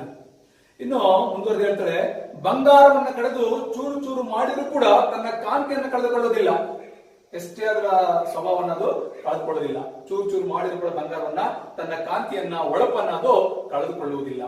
ಇನ್ನು ಕಬ್ಬನ್ನ ಗಾಣದಲ್ಲಿ ತಿರಿದಾಗ್ಯೂ ಕೂಡ ಅದು ನನಗೆ ಮರುಗಿ ಮುಂದೆ ಸಕ್ಕರೆಯಾಗಿ ನೊಂದೆನೆಂದು ಸಿಹಿ ಕೊಡುವುದನ್ನ ಬಿಡುವುದಿಲ್ಲ. ಅದು ಸಿಹಿಯನ್ನ ಹೊಟ್ಟೆ ಕೊಡ್ತದೆ ಅಂತೇಳಿ. ಕಬ್ಬನ್ನ ಗಾಣದಲ್ಲಿ ನಾವು ತಿರುವಿದಾಗ್ಯೂ ಕೂಡ ಅದು ಮರುಗಿ ಮುಂದೊಂದಿನ ಸಕ್ಕರೆಯಾಗಿ ನೊಂದೆನೆಂದು ಸಿಹಿ ಕೊಡುವುದನ್ನ ಅದು ಬಿಡುವುದಿಲ್ಲ. ಅದು ಸಿಹಿ ಹೊಟ್ಟೆ ಕೊಡುತ್ತೆ ಅಂತೇಳಿ. ಸಜ್ಜನರಿಗೆ ಎಂತ ವಿಪತ್ಕಾಲ ಬಂದರೂ ಕೂಡ ಒಂದು ಒಳ್ಳೆ ಗುಣ ಬಿಡಲಾರದು ಅನ್ನೋದನ್ನು ಕೂಡ ಅದಕ್ಕೆ ಮನುಷ್ಯನ ಸ್ವಭಾವತಃ ಮನುಷ್ಯನ ಹೆಂಗಂದ್ರೆ ಕೆಟ್ಟ ಗುಣಗಳೂ ಇರ್ತದೆ, ಅವನಲ್ಲಿ ಒಳ್ಳೆ ಗುಣಗಳೂ ಇರ್ತದೆ. ಮನುಷ್ಯನಲ್ಲಿ ಸ್ವಭಾವತಃ ಬಂದಿರ್ತಕ್ಕಂಥ ಗುಣಗಳನ್ನ ಬದಲಾಯಿಸಕ್ ಆಗೋದಿಲ್ಲ ಅಂತ. ಅದೇ ಒಟ್ಟು ಗುಣ ಸುಟ್ಟರು ಹೋಗಲ್ಲ ಅಂತ ಹೇಳ್ತಲ್ಲ. ಮೂಲ ಪ್ರವೃತ್ತಿಗಳನ್ನ, ಮೂಲ ಸ್ವಭಾವಗಳನ್ನ ಬಹಳ ತಿದ್ಕೊಳ್ಳೋದು ತುಂಬಾ ತ್ರಾಸದಾಯಕವಾದಂತ ವಿಚಾರ ಅದು. ಹಾಗೆ ದುರ್ಜನರು ಕೂಡ ತಮಗೆ ಬಂದಿರ್ತಕ್ಕಂಥ ದುರ್ವಿಚಾರಗಳು ಅಂದ್ರೆ ಕೆಟ್ಟ ವಿಚಾರಗಳು ಮೈಯೆಲ್ಲ ತುಂಬಿಕೊಂಡಿರ್ತಕ್ಕಂಥ ಅಡಿಯಿಂದ ಮುಡಿಯೋರಿರ್ತಕ್ಕಂಥ ಕೆಟ್ಟ ವಿಚಾರಗಳನ್ನ ಅವರು ಬಿಡ್ಲಿಕ್ಕೆ ಸಾಧ್ಯವಿಲ್ಲ. ಪುರಂದರದಾಸರೇ ಇನ್ನೊಂದು ಕಡೆ ಹೇಳ್ತಾರೆ ಕೀರ್ತನ ಇದಕ್ಕೆ ಸಂವಾದಿಯಾಗಿ ಏನಂತಂದ್ರೆ, ಬೇವು ಬೆಲ್ಲದ ಬೆಲ್ಲರು ಏನು ಫಲ, ಆವಿಗೆ ಹಾಲೆರೆದರೆ ಏನು ಫಲ, ಕುಟಿಲವ ಬಿಡದೆಯ ಕುಜನರು ಮಂತ್ರವ ಪಠಿಸಿದೊಡೆ ಏನು ಫಲ, ಸಟೆಯನ್ನಾಡುವ ಮನುಷ್ಯರು ಮನದಲ್ಲಿ ವಿಠಲನೆಂದರೆ ಏನು ಫಲ, ಮಾತಾ ಪಿತರನ್ನು ಬಳಸುವಾತನು ಯಾತ್ರೆಯ ಮಾಡಿದರೂ ಏನು ಫಲ, ಸಾರ್ಥಕತನವನ್ನು ಬಿಡದೆ ನಿರಂತರವಾಗಿ ಗೀತೆಯನ್ನು ಓದಿದರೆ ಏನು ಫಲ, ಕಪಟತನದಲ್ಲಿ ಕಾಡುವರೆಲ್ಲ ಜಪಗಳನ್ನು ಮಾಡಿದರೆ ಏನು ಫಲ, ಕುಪಿತ ಬುದ್ಧಿಯನ್ನು ಬಿಡದೆ ನಿರಂತರವಾಗಿ ಉಪವಾಸ ಮಾಡಿದರೆ ಏನು ಫಲ, ಅತಿಥಿಗಳ ಎಡೆಯಲ್ಲಿ ಭೇದವ ಮಾಡಿ ಸದ್ಗತಿಯನ್ನು ಬಯಸಿದರೆ ಏನು ಫಲ, ಈನ ಕೃತ್ಯಗಳು ಮಾಡುತ್ತಾ ನದಿಯಲ್ಲಿ ಸ್ನಾನವ ಮಾಡಿದರೆ ಏನು ಫಲ, ಶ್ರೀನಿಧಿ ಪುರಂದರ ವಿಠಲ ನೆನೆಯದೆ ಮೌನವನ್ನು ಮಾಡಿದರೆ ಏನು ಫಲ ಅನ್ನುವಂಥ ಪುರಂದರದಾಸ ಕೂಡ ಹೇಳ್ತಾರೆ. ಹೀಗೆ ನಾವು ಏನೇ ಮಾಡಿದ್ರು ಕೂಡ ಸ್ವಭಾವತಃ ಕೆಟ್ಟದ್ದನ್ನೇ ಮಾಡ್ತಾ ಒಳ್ಳೇದನ್ನು ಬಯಸಿದ್ರೆ ನಮ್ಗೆ ಒಳ್ಳೇದು ಸಿಗಲಾರದು ಅನ್ನುವಂಥ ಮಾತನ್ನ ನಾವು ನೋಡ್ಬೋದು. ಈ ಪದ್ಯದಲ್ಲಿ ಏನಿದೆ ಅಂತಂದ್ರೆ, ಊರ ಹಂದಿಗೆ ನೀವು ಮೃಷ್ಟಾನ್ನ ಭೋಜನವನ್ನು ಇಟ್ಟರೂ ಸಹ ಅದು ತನ್ನ ಮೂಲ ಸ್ವಭಾವವನ್ನು ಬದಲಿಸಿಕೊಳ್ಳುವುದಿಲ್ಲ. ಅದು ಕೊಳಚೆ ಪ್ರದೇಶದಲ್ಲಿ ಅದೆಲ್ಲ ಕೊಳಚೆನ ತಿಂದ್ಬಿಟ್ಟು ನಾವು ಎಷ್ಟೇ ಮೃಷ್ಟಾನ್ನವನ್ನು ಇಟ್ಟರು ಕೂಡ ಇಲ್ಲಿ ಕೊಳಚೆ ಪ್ರದೇಶದಲ್ಲಿ ಹೋಗ್ಬಿಟ್ಟು ಮತ್ತೆ ಹೇಸಿಗೆಯನ್ನ ಇದ್ದು ಅದು ತನ್ನ ಮೈಯ ನಾರುವ ದುರ್ಗಂಧವನ್ನ ಬಿಡಲಿಕ್ಕೆ ಸಾಧ್ಯವೇ ಇಲ್ಲ. ಅದೇ ರೀತಿಯಾಗಿ ದುರ್ಜನರು ಕೂಡ ಎಂತ ತತ್ವೋಪದೇಶಗಳನ್ನ ಹೇಳಿದ್ರು ಕೂಡ ಅವರು ತನ್ನ ಸ್ವಭಾವಗಳನ್ನ ಬದಲಿಸಿಕೊಳ್ಳಕ್ಕೆ ಸಾಧ್ಯ ಇಲ್ಲ. ಕ್ರೂರ ಕರ್ಮ ಅಂದ್ರೆ ಕೆಲಸ, ಅದನ್ನ ಬಾಳ್ಲಿಕ್ಕೆ ಸಾಧ್ಯವಿಲ್ಲ ಅಂತೇಳಿ. ಸುಜನ ಆಗಲಿದ್ರೆ ಒಳ್ಳೆಯ ಜನ ಆಗ್ಲಿಕ್ಕೆ, ಸಜ್ಜನರಾಗ್ಲಿಕ್ಕೆ ಅವರು ಸಾಧ್ಯವಿಲ್ಲ ಅನ್ನುವಂಥ ಮಾತನ್ನ ಪುರಂದರದಾಸರಲ್ಲಿ ಹೇಳ್ತಾರೆ. ಇನ್ನು ಮುಂದಿನ ಪದ್ಯದ ಭಾವಾರ್ಥವನ್ನ ತಿಳಿದುಕೊಳ್ಳೋದಾದ್ರೆ ಏನಿದೆ ಅಂತಂದ್ರೆ, ತನ್ನಿಂದ ಉಪಕಾರ ತೊಡಕಾದರೂ ಇಲ್ಲ, ಭಿನ್ನಣದ ಮಾತಿಗೆ ಕೊನೆ ಇಲ್ಲ. ತನ್ನಿಂದ ಉಪಕಾರ ತೊಡಕಾದರೂ ಇಲ್ಲ, ಭಿನ್ನಾಣದ ಮಾತಿಗೆ ಕೊನೆ ಇಲ್ಲ. ಅನ್ನಕ್ಕೆ ಸೇರಿದ ಕುನ್ನಿ ಮಾನವರಂತೆ ಇನ್ನಿವರ ಕಾರ್ಯವು ಪುರಂದರ ವಿಠಲ ಅಂತ ಹೇಳಿ ಇಲ್ಲಿ ಹೇಳ್ತಾ ಹೋಗ್ತಾನೆ ಕವಿ. ನೋಡಿ ಏನಿದೆ ಅಂತ ಈ ಪದ್ಯದಲ್ಲಿ ಪುರಂದರದಾಸರಿಗೆ ಹೇಳ್ತಾರೆ. ದಾಸರು ಸಮಾಜದ ದುರ್ಜನರ ಕುರಿತು ಹೇಳ್ತಾ ಹೋಗಿದ್ರೆ ಈ ಪದ್ಯದಲ್ಲಿ ಏನಂತ ಹೇಳ್ತಾರೆ ಅಂತಂದ್ರೆ, ದುರ್ಜನರಿಂದ ಸಮಾಜಕ್ಕೆ ಸ್ವಲ್ಪವೂ ಕೂಡ ಉಪಯೋಗವಿಲ್ಲ. ಆದ್ರೂ ದುರ್ಜನರು ತಮ್ಮನ್ನು ತಾವು ಹೊಗಳಿಕೊಳ್ಳುವಂತ ಭಿನ್ನಣದ ಮಾತೇನು ಕಮ್ಮಿ ಇಲ್ಲ. ಅದಕ್ಕೆ ತನ್ನಿಂದ ಉಪಕಾರ ತೊಡಕಾದರೂ ಇಲ್ಲ, ಭಿನ್ನಣದ ಮಾತಿಗೆ ಕೊನೆ ಇಲ್ಲ ಅಂತಿದೆಯಲ್ಲ. ವನಪು ವಯ್ಯಾರ, ಭಿನ್ನಾಣ ಅಂದ್ರೆ ವನಪು ವಯ್ಯಾರ ಅಂತ ಹೇಳೆಲ್ಲ ಬರುತ್ತೆ. ತಮ್ಮಷ್ಟಕ್ಕೆ ತಾವು ಈ ದುರ್ಜನರು ಹೆಂಗೆ ಅಂತಂದ್ರೆ, ಸಮಾಜಕ್ಕೆ ಏನೂ ಉಪಯೋಗ ಇಲ್ಲ ಇವರಿಂದ. ಯಾರಿಂದಲೂ ಕೂಡ ಸಮಾಜಕ್ಕೆ ಲಾಭ, ಯಾರಲ್ಲಿ ಸಮಾಜಕ್ಕೆ ಲಾಭ ಇದೆಯೋ ಅಂತವರಿಗೆ ಗೌರವ ಮಾನ್ಯತೆ ಇವತ್ತು ಸಿಗೋದಿಲ್ಲ. ಅದರ ಬದಲಿಗೆ ಅಪಾತ್ರರಾದವರಿಗೆ, ದುರ್ಜನರಿಗೆ, ದುಷ್ಟರಿಗೆ ಸಲ್ತಾ ಇದೆ. ಸಮಾಜದಲ್ಲಿ ಅವರ ಸಂಖ್ಯೆ ಜಾಸ್ತಿ ಆಗಿರ್ತಕ್ಕಂಥದ್ದು ಇವತ್ತು. ಏನಾದ್ರೂ ಸಮಾಜ ಇವತ್ತು ದುಷ್ಟತನದಿಂದ ಕೂಡಿದೆ ಅಂತಂದ್ರೆ, ಸಮಾಜ ಇಷ್ಟೊಂದು ವಲಸಾಗಿದೆ ಅನ್ನೋದಾದ್ರೆ ಅದಕ್ಕೆ ಕಾರಣಕರ್ತರು ಯಾರಂತಂದ್ರೆ ದುರ್ಜನರನ್ನ ನಾವೇ ನೆರೆಸ್ತಾ ಇದೀವಿ ಅಂತ ಹೇಳಿ. ಅದಕ್ಕೆ ದುರ್ಜನರು ಸಮಾಜಕ್ಕೆ ಕಂಟಕಪ್ರಾಯರು. ಅಂತವರನ್ನ ಇವತ್ತು ನಾವು ಅದನ್ನ ತಲೆ ಮೇಲೆ ಹೊತ್ಕೊಂಡು ಮೆರೆಸುವಂತ ಕೆಲಸವನ್ನ ಮಾಡ್ತೀವಿ. ದುರ್ಜನರಿಂದ ಸಮಾಜಕ್ಕೆ ಸ್ವಲ್ಪವೂ ಕೂಡ ಉಪಯೋಗ ಇಲ್ಲ. ಅದು ಕೂಡ ದುರ್ಜನರು ತಮ್ಮನ್ನ ತಾವು ಹೊಗಳಿಕೊಳ್ತಾ ಇದ್ರೆ, ಹೊಗಳಿಕೊಳ್ಳೋದಷ್ಟೇ ಅಲ್ಲ, ಭಿನ್ನಣದ ಮಾತಿಗೆ ಏನು ಕೊನೆ ಇಲ್ಲ, ಕಮ್ಮಿ ಏನಿಲ್ಲ. ಅದು ಹೇಳ್ತಾನೆ, ಈ ಹೇಳ್ಬೇಕಾದ್ರೆ ಸ್ವಸ್ಥ ಸಮಾಜವನ್ನ ನಾವು ಕಟ್ಟಬೇಕಾದ್ರೆ ಇಂತಹದ್ದನ್ನ ನಾವು ದುಷ್ಟರನ್ನ ಅಥವಾ ದುರ್ಜನರನ್ನ ಸಮಾಜದಿಂದ ಅವರನ್ನ ಕೊನೆಗಾಣಿಸಬೇಕು. ಹಂಗಿದ್ದಾಗ ಮಾತ್ರ ನಾವು ಸ್ವಸ್ಥ ಸಮಾಜವನ್ನ ಕಟ್ಟಲಿಕ್ಕೆ ಸಾಧ್ಯ. ಇಲ್ಲದೆ ಹೋದ್ರೆ ಅದು ಸಾಧ್ಯವಿಲ್ಲ. ಅನ್ನಕ್ಕೆ ಸೇರಿದ ಕುನ್ನಿಮಾನವರಂತೆ ಅಂತಿದೆಯಲ್ಲ, ಹೇಗೆ ನಾಯಿಗಳು ಅನ್ನಕ್ಕೆ ಸೇರಿದಾಗ ಕಚ್ಚಾಡ್ತವೋ ಹಾಗೆ ದುರ್ಜನರು ಕೂಡ ತಮ್ಮ ತಮ್ಮ ಕಾರ್ಯಗಳನ್ನು ಸಾಧಿಸಲಿಕ್ಕೋಸ್ಕರ ಅವರು ಕಚ್ಚಾಡಿ ಅವರು ಮೇಲೆ ಬರುವಂತ ಕೆಲಸವನ್ನ ಮಾಡ್ತಾರೆ. ಅದು ಯಾವುದಕ್ಕೂ ಕೂಡ ಎಸಿದಲ್ಲ. ನಾನು ಮೇಲೆ ಬರಬೇಕು ಅನ್ನೋದಾದ್ರೆ, ಸಮಾಜದಲ್ಲಿ ಮೇಲೆ ಬರಬೇಕು ಅಂತೇಳಿ ದುರ್ಜನರು ತನ್ನದೇ ನಡಿಬೇಕು ಅನ್ನೋದಾದ್ರೆ ಆ ಕೆಲಸವನ್ನು ನಾನೇ ಮಾಡಿದೆ ಅಂತ ಹೇಳಿದ ಅವಾಗ ತಮ್ಮಷ್ಟಕ್ಕೆ ತಾವೇ ಜಂಬವನ್ನು ಕೊಚ್ಕೊಳ್ತಾ ಆ ನಾಯಿಗಳಂತೆ ಕಚ್ಚಾಡಿ ಈ ಸಮಾಜದಲ್ಲಿ ಅವ್ರ ಮೇಲೆ ಬರ್ತಾ ಇದ್ದಾರೆ. ಅಂತರಿಗೆ ಇವತ್ತು ಪ್ರಾಮುಖ್ಯತೆಯನ್ನು ನಾವು ಕೊಡ್ತಾ ಇದೀವಿ, ಪ್ರಾಶಸ್ತ್ಯವನ್ನು ನಾವು ಕೊಡ್ತಾ ಇದೀವಿ. ಅಪಾತ್ರರೆಲ್ಲ ಯಾರು ಕೂಡ ಸಮಾಜದಲ್ಲಿ ಇವರಿಗೆ ಏನು ಕೂಡ ಇವರಿಂದ ಏನು ಉಪಯೋಗ ಇಲ್ಲ, ಆದ್ರೂ ಕೂಡ ಇವರೆಲ್ಲರೂ ನಾವು ಇವತ್ತು ಗೌರವಗಳನ್ನ ಕೊಡ್ತಾ ಇದ್ವಿ. ಯಾರಿಗೆ ಸಲ್ಲಬೇಕು ಗೌರವ ಅವ್ರಿಗೆ ಸಿಕ್ತಿಲ್ಲ. ಯಾರಿಗೆ ನಾವು ಮರ್ಯಾದೆ ಕೊಡ್ಬೇಕು, ಯಾರನ್ನ ನಾವು ಗೌರವಿಸಬೇಕು ಅವ್ರಿಗೆ ಗೌರವ ಸಿಗ್ತಿಲ್ಲ. ಯಾವ ಮೌಲ್ಯಗಳಿರ್ತಕ್ಕಂಥ ಅಡಕ ಮಾಡ್ಕೊಂಡಿರ್ತಕ್ಕಂಥ ವ್ಯಕ್ತಿಯನ್ನು ಗೌರವಿಸಬೇಕು ಅವರಿಗೆ ಮೌಲ್ಯಗಳನ್ನು ಸಿಗ್ತಿಲ್ಲ. ಅದ್ರ ಬದಲಾಗಿ ನಾವಿವತ್ತು ದುರ್ಜನರನ್ನು ನಾವು ಮೌಲ್ಯಗಳನ್ನು ಕೊಡ್ತಾ ಇದೀವಿ, ಅವರನ್ನು ನಾವು ಮೆರೆಸ್ತಾ ಇದೀವಿ, ಅವರಿಗೆ ಪ್ರಾಮುಖ್ಯತೆಯನ್ನು ಕೊಡ್ತಾ ಇದೀವಿ ಅಂತ ಹೇಳಿ ಪುರಂದಾಸ್ ಹೇಳ್ತಾರೆ. ಅಂದ್ರೆ ಅನ್ನಕ್ಕೆ ಸೇರಿದ ಕುನ್ನಿಮಾನವರಂತೆ ಇವರೆಲ್ಲ ಕಚ್ಚಾಡಿ ಅಂದ್ರೆ ನಾಯಿ ಅಂತೆ, ಕುನ್ನಿ ಅಂದ್ರೆ ನಾಯಿ ಅಂತೆ ಕಚ್ಚಾಡಿ ತಮ್ಮ ಬೇಳೆಕಾಳುಗಳನ್ನ ಬೇಯಿಸ್ಕೊಳ್ತಾರೆ ಅನ್ನುವಂತ ಮಾತುಗಳನ್ನ ಇದು ಹೇಳ್ತಾರೆ. ಇನ್ನು ಅವ್ರ ಕೆಲಸನೇ ಅಂತದ್ದು, ಏನು ಮಾಡಕ್ಕಾಗಲ್ಲ ಅನ್ನುವಂತ ಮಾತನ್ನ ಪುರಂದರದಾಸರು ಹೇಳ್ತಾರೆ. ಒಟ್ಟಾರೆಯಾಗಿ ಇದರಲ್ಲಿ ಇರ್ತಕ್ಕಂಥದ್ದು ಏನಪ್ಪಾ ಅಂತಂದ್ರೆ, ಸ್ವಸ್ಥ ಸಮಾಜವನ್ನ ನಿರ್ಮಾಣ ಮಾಡಬೇಕಾದ್ರೆ ಸಮಾಜಕ್ಕೆ ಯಾರಿಂದ ಲಾಭ ಇದೆಯೋ ಅಂತವರಿಗೆ ನಾವು ಗೌರವಗಳನ್ನ ಕೊಡಬೇಕು, ಅವರಿಗೆ ನಾವು ಪ್ರಾಮುಖ್ಯತೆಯನ್ನು ಕೊಡಬೇಕು. ಅದರ ಬದಲಾಗಿ ನಾವು ದುರ್ಜನರಿಗೆ ಕೊಟ್ರೆ ದುರ್ಜನ ಸಂಖ್ಯೆ ಸಮಾಜದಲ್ಲಿ ಜಾಸ್ತಿ ಆಗ್ತದೆ. ಹಾಗಾಗಿ ದುರ್ಜನರ ಸಂಖ್ಯೆ ಕಡಿಮೆ ಆಗಬೇಕು ಅನ್ನೋದಾದ್ರೆ ನಾವು ಸಜ್ಜನರನ್ನ ನಾವು ಬೆಳೆಸಬೇಕು, ಸಜ್ಜನರಲ್ಲಿ ನಾವು ಪ್ರಾಮುಖ್ಯತೆಯನ್ನು ಕೊಡಬೇಕು. ಯಾರಲ್ಲಿ ಮೌಲ್ಯಯುತವಾಗಿರುವಂತಹ ವ್ಯಕ್ತಿ ಇದಾರೋ ಅವರಿಗೆ ನಾವು ಬೆಲೆಯನ್ನು ಕೊಡಬೇಕು, ಮೌಲ್ಯ ಕೊಡಬೇಕು ಅಂತ ಹೇಳ್ತಾರೆ. ಈ ಸಜ್ಜನ ಎಲ್ಲರೂ ಕೂಡ ನೀವು ಎಲ್ಲರೂ ಕೂಡ ಸಜ್ಜನರಾಗುವಂತ ಪ್ರಯತ್ನವನ್ನು ಮಾಡಬೇಕು. ಸಜ್ಜನರಾದ್ರೆ ತನ್ನಷ್ಟಕ್ಕೆ ತಾನೇ ಸಮಾಜವಾಗ ಸ್ವಸ್ಥ ಸಮಾಜವನ್ನು ಕಟ್ಟಲಿಕ್ಕೆ ಸಾಧ್ಯ. ಸಮಾಜಕ್ಕೆ ತಮ್ಮಿಂದ ಏನಾದ್ರೂ ಕೊಡುಗೆಯನ್ನು ನೀಡಬೇಕು, ಕೈಲಾದಷ್ಟು ಏನಾದ್ರೂ ಸಹಾಯವನ್ನು ಮಾಡಬೇಕು. ಅದಕ್ಕೆ ಅಂತಂದ್ರೆ ನಾವು ಕೆಟ್ಟದ್ದು ಬಯಸಬಾರ್ದು. ನಮ್ಮ ಕೈಲಿ ಏನಾದ್ರೂ ಒಳ್ಳೇದು ಮಾಡಕ್ಕಾಗಿಲ್ಲ ಅಂದ್ರೆ ಕೆಟ್ಟದ್ದಂತೂ ಬಯಸಲೇಬಾರ್ದು. ಅದಕ್ಕೆ ಹೊಂದಾಣಿಕೆ, ಸಹಕಾರ, ಸಹಬಾಳ್ವೆ ಇಟ್ಕೊಂಡು ನಾವು ಜೀವನವನ್ನು ನಡೆಸ್ತಾ ಇನ್ನೊಬ್ಬರಿಗೆ ನಾವು ಸಹಾಯವನ್ನು ಮಾಡ್ತಾ ಒಳ್ಳೆಯದನ್ನು ಮಾಡ್ತಾ ಇದ್ರೆ ತನ್ನಷ್ಟಕ್ಕೆ ತಾನೇ ಸಮಾಜ ಶುಚಿ ಆಗುತ್ತೆ, ಸ್ವಸ್ಥ ಸಮಾಜವನ್ನು ಕಟ್ಟಲಿಕ್ಕೆ ಸಾಧ್ಯ ಆಗುತ್ತೆ ಅಂತ ಹೇಳಿ. ಹಾಗಾಗಿ ದುರ್ಜನರು ಜಾಲಿಯ ಮರದಂತೆ ಇವರಿಗೆ ನಾವು ಇವತ್ತು ಪ್ರಾಮುಖ್ಯತೆ ಕೊಡ್ತಾ ಇದೀವಿ. ಪ್ರಾಮುಖ್ಯತೆ ಕೊಡದೆ ಇವರೆಲ್ಲ ಅಪಾತ್ರರು, ಯಾವುದಕ್ಕೆ ಗೌರವಿಸಲಿಕ್ಕೆ ಅಥವಾ ಗೌರವ ಕೊಡ್ಲಿಕ್ಕೆ ಅಪಾತ್ರರು. ಹಾಗಾಗಿ ಪಾತ್ರರಾದವರು ಯಾರಿಗೆ ನಾವು ಗೌರವಿಸಬೇಕು ಅಂತವರಿಗೆ ಗೌರವ ಸಿಕ್ಕಿದ್ದಾದ್ರೆ ಈ ಸಮಾಜವನ್ನು ನಾವು ಉತ್ತಮವಾದ ಸಮಾಜವನ್ನು ಕಟ್ಟಲಿಕ್ಕೆ ಸಾಧ್ಯ ಅನ್ನುವಂಥ ಮಾತನ್ನ ಕವಿ ಪುರಂದರದಾಸರು ಈ ಪದ್ಯದಲ್ಲಿ ಹೇಳ್ತಾ ಹೋಗಿದ್ದಾರೆ ಅಂತ ಹೇಳ್ತಾ ಈ ಪದ್ಯವನ್ನ ಇಲ್ಲಿಗೆ ಮುಗಿಸ್ತಾ ಇದೀವಿ. ಎಲ್ರಿಗೂ ನಮಸ್ಕಾರ.